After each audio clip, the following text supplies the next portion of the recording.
नमस्कार, वंदे मातरम। हम वेदों में और सनातन शास्त्र में नारियों के ऊपर चर्चा कर रहे हैं। अगर आप ये वीडियो पहली बार देख रहे हैं तो इससे पिछला वाला भाग देख लीजिएगा, क्योंकि उससे आगे एक क्रमबद्ध चर्चाएं आगे बढ़ रही हैं और पूरे सनातन धर्म में नारियों की स्थिति अवस्था को लेकर शोध आधारित बातें मैं करने वाला हूं। क्रम से बहुत सारी वीडियो आएंगी, तो कृपया उस वीडियो को देखें, इससे पहले वाली, उसके बाद इसको देखें। अब हम शुरू करते हैं जहां तक हमने बात की थी उससे पहले की स्थिति में। तो वैदिक सनातन युग में जो स्त्रियां थी वो विथत मतलब दो संस्थाएं हुआ करती थी, सभा और समिति नाम की, जिनको विथत कहते हैं। तो विथत की सदस्य हुआ करती थी। वहां वो अपने विचारों का आदान प्रदान करती थी और साथ में निर्णय लेने का अधिकार भी होता था उनको। समन उत्सव और मेलों में भी सम्मिलित होती थी और वहां पर भी वो अपने अनुसार आयोजन करने का उनको पूरा अधिकार था। एक स्थान पर सभावती शब्द का भी प्रयोग हुआ है, जिससे यह स्पष्ट होता है कि उनको सार्वजनिक सभाओं में भाग लेने का अधिकार प्राप्त था। वैदिक युग में मैं फिर कह रहा हूं आपको कि अगर सनातन धर्म में स्त्रियों की स्थिति की चर्चा करनी है तो वह चर्चा वैदिक संहिताओं के आधार पर होगी, महाकाव्यों के आधार पर नहीं। क्योंकि सनातन शास्त्र का मतलब होता है वैदिक संहिताएं, वेद या वेद से जुड़े ग्रंथ, प्रस्थानत्रयी। महाकाव्य नहीं होता या किसी हिंदू के द्वारा लिखी गई कविताएं नहीं होती। तो ध्यान रखिए, जब ये बात आगे बढ़ाते हैं हम, तो अनेक ऋषियों के विवरण में ऐसा विवरण प्राप्त होता है। ऋषिकाओं शब्द का भी प्रयोग होता है। ऋषिकाओं का मतलब यह हुआ कि महिलाएं ऋषियों की भांति वेदों की शिक्षा भी देती थी। संहिता काल में इस प्रथा को स्पष्ट रूप से देखा जा सकता है। अथर्ववेद में कुछ स्थानों पर नारी के द्वारा अपने संपत्ति विषयक अधिकार हेतु न्याय व्यवस्था के शरण में जाने का भी वर्णन है। तो ऐसा यह कहना कि उस समय की नारियां अपने अधिकारों की लड़ाई नहीं लड़ती थी या उनके अधिकार कर्तव्य नहीं थे, यह बात मूर्खतापूर्ण है। अतः वैदिक युग में पर्दा प्रथा के अभाव के कारण नारियां, मतलब वैदिक युग में कोई भी पर्दा प्रथा नहीं था। पर्दा प्रथा भारत में कब आया, यह भी एक शोध का विषय है। नारियां अपनी प्रगति अबाध गति से करती थी और अपना मार्ग प्रशस्त करते हुए आगे बढ़ती थी। आर्थिक क्षेत्र में भी नारी संपन्न और सामर्थ्यवान होती थी। उसे संपत्ति संबंधी अनेक अधिकार प्राप्त थे। स्त्री अपने पति की संपत्ति में भी सह स्वामित्व हुआ करती थी। पति के द्वारा विवाह के समय यह शपथ ली जाती थी कि आर्थिक मामलों में किसी भी प्रकार उसकी पत्नी के अधिकार एवं हित का अतिक्रमण उसके द्वारा नहीं किया जाएगा। नारी की सुदृढ़ आर्थिक स्थिति के लिए स्त्री धन की व्यवस्था भी की जाती थी। अब स्त्री धन क्या होता है, तो विवाह के समय स्त्री को उपहार स्वरूप जो भी वस्तुएं प्राप्त होती थी उस सब पर स्त्रियों का एकाधिकार होता था और उस धन को स्त्री धन कहा जाता था। इस संपत्ति को परिणाहे भी कहा जाता था, जिसका संकेत तैत्तिरीय संहिता में प्राप्त होता है। इसमें कहा गया है कि पत्नी वे परिहाणस्य ईशः, अर्थात भेंट के रूप में नारी को प्राप्त होने वाली वस्तुओं पर नारी का अधिकार है। अथर्ववेद में विधवा स्त्री हेतु धन की व्यवस्था करने के लिए भी कहा गया है। पुत्रियां पुत्र के भांति पिता के संपत्ति में उस समय भी अधिकार रखती थी, ऐसा भी शोध में प्रमाणित हुआ है। आवृत कन्या तो अपने पिता के संपत्ति की उत्तराधिकारिणी मानी जाती थी। आवृत कन्याएं वे कही जाती थी जो अविवाहित रहकर अपने पिता के घर में जीवन यापन करती थी। मतलब सनातन शास्त्र वैदिक शास्त्रों में महिलाओं को आजीवन अविवाहित रहने का भी अधिकार प्राप्त था। उनके लिए विवाह करना कोई अनिवार्य नहीं था। तो उनको पिता की संपत्ति में अधिकार प्राप्त करने का अधिकार था। पिता की संपत्ति में अधिकार हेतु प्रार्थनाएं ऋक् संहिता एवं अथर्व संहिता में प्राप्त होती हैं। यह सभी संकेत नारी के आर्थिक सबलता को इंगित करते हैं। इस युग की नारी न्यायकर्त्री के रूप में दृष्टिगत होती है, जिसकी पुष्टि ऋग्वेद में होती है। ऋग्वेद संहिता के एक मंत्र में होती है, जिसमें नारी के न्यायकर्त्री मतलब न्याय करने वाली, जिसमें नारी के कुशल न्याय के द्वारा राज्य प्रबंध को सुस्थिरता प्रतिपादन की बात कही गई है। ऋग्वेद संहिता के दशम मंडल के 102वें सूक्त में ऋषि मुद्गल की पत्नी मुद्गलानी के द्वारा सम्रांगण में उनके साथ जाने का वर्णन प्राप्त होता है, जिससे यह स्पष्ट होता है कि नारियां उस दौर में युद्ध भूमि में भी जाया करती थी और वहां जाकर अपना पराक्रम पुरुषों के साथ कंधे से कंधे मिलाकर दिखाया करती थी।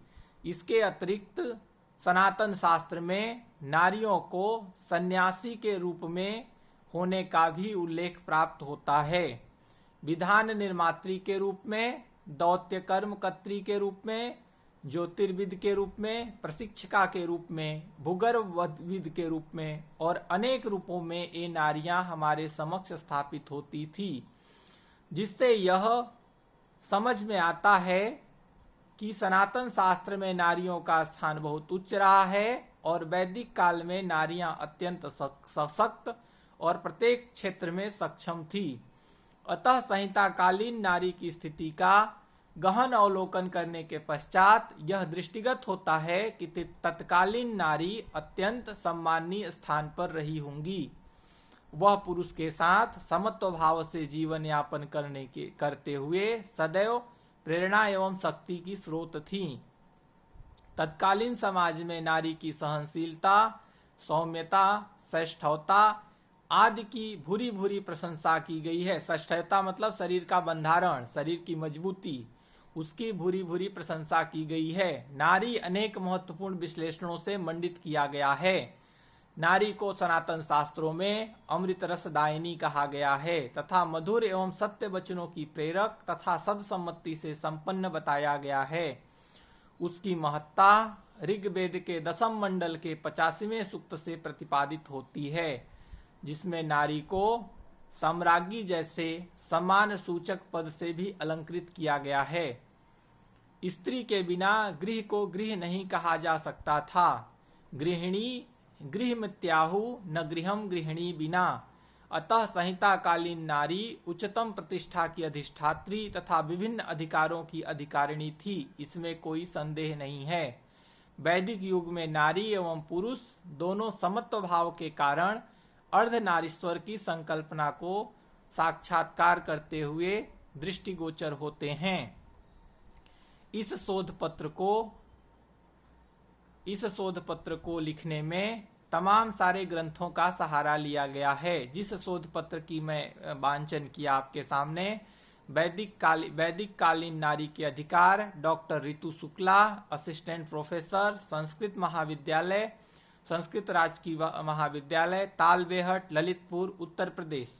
और इस शोध पत्र में जो संदर्भ लिए गए हैं उन संदर्भों की मैं चर्चा कर देता हूं। डॉक्टर मालती शर्मा, वैदिक संहिताओं में नारी, बृहदारण्यक उपनिषद, सोती बीरेन्द्र चंद, भारतीय संस्कृति के मूल तत्व, शतपथ ब्राह्मण, ऋग्वेद, अथर्ववेद, ऐत्रेय ब्राह्मण, बृहदारण्यक उपनिषद, यम संहिता, यजुर्वेद, अथर्ववेद, ऋक् संहिता, ऋग्वेद, विमल चंद पांडे, प्राचीन भारत का राजनैतिक एवं सांस्कृतिक इतिहास।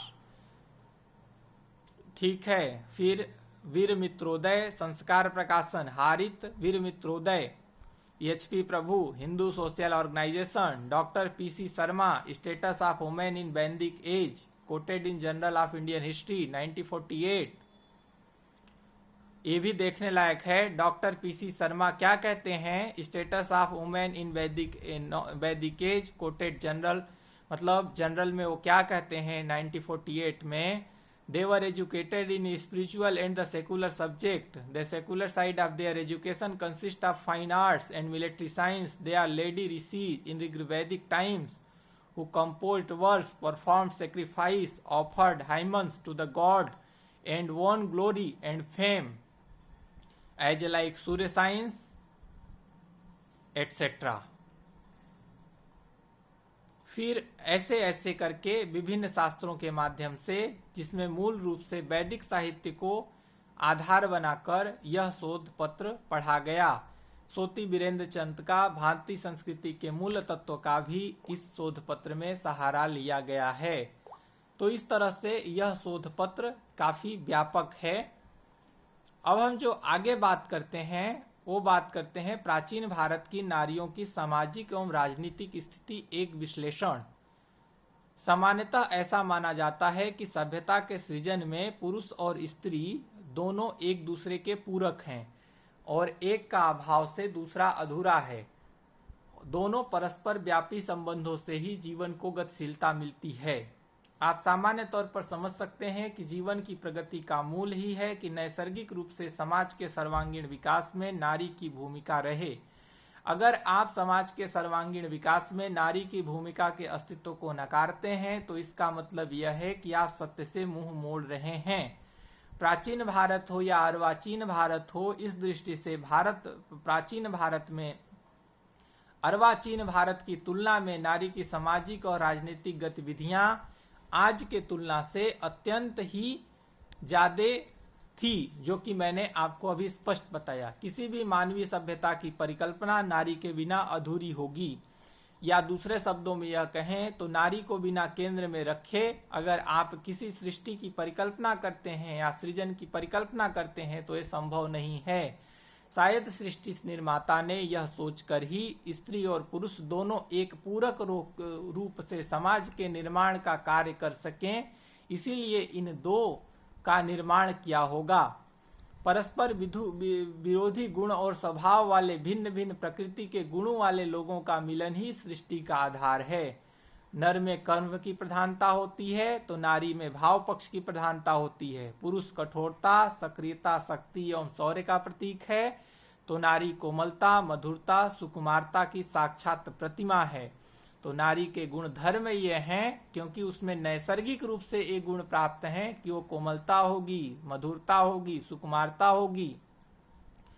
पुरुष समाज न्याय भावना का प्रतीक है तो नारी दया भावना की प्रतीक है। पुरुष का कर्तव्य शुष्क है तो स्त्री का स्वभाव सरस है। पुरुष यदि बल का प्रतीक है तो स्त्री हृदय की प्रेरणा की प्रतीक है।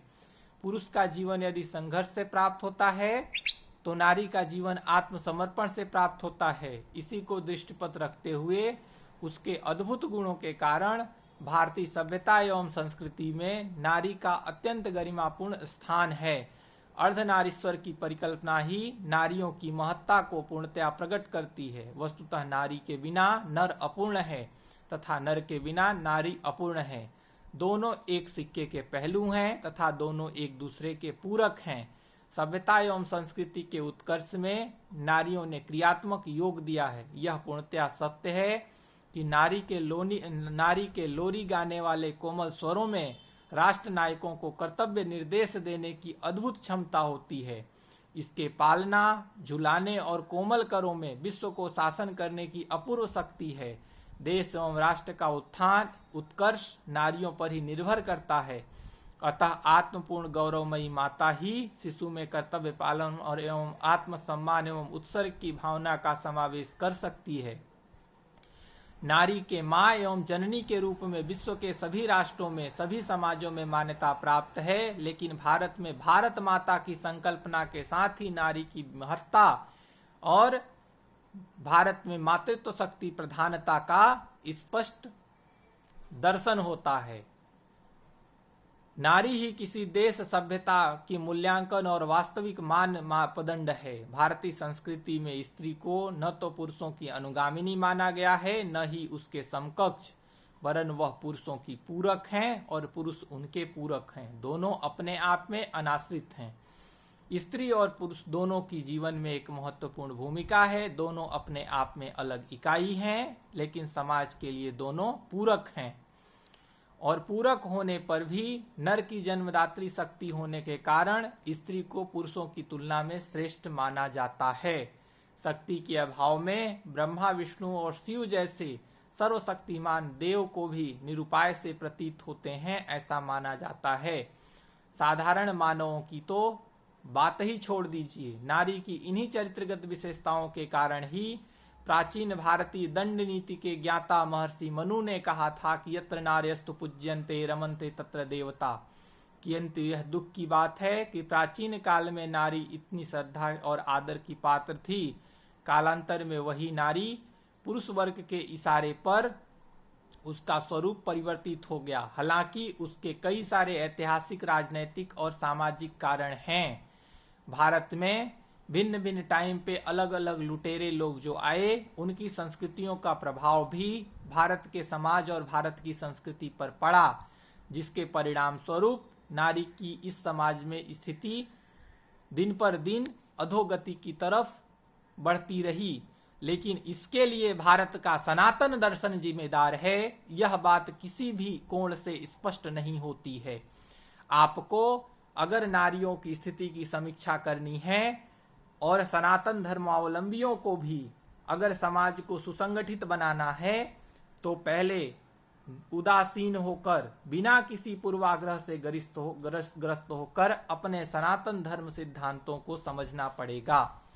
आधुनिक युग में प्रजातंत्र की स्थापना के फलस्वरूप समानता, स्वतंत्रता और विश्व बंधुत्व, न्याय इत्यादि विषयों पर जब बल दिया गया, तो नारियों ने प्रजातंत्र के इस आधुनिक भावना का दर्शन करते हुए फिर से उनके अंदर पुरानी स्वतंत्रता का और पुराने जो उनको लेकर जो फीलिंग थी, उसको लेकर उनके अंदर नवीन चेतना हुआ, जिससे नारी जागरण कहा जा सकता है।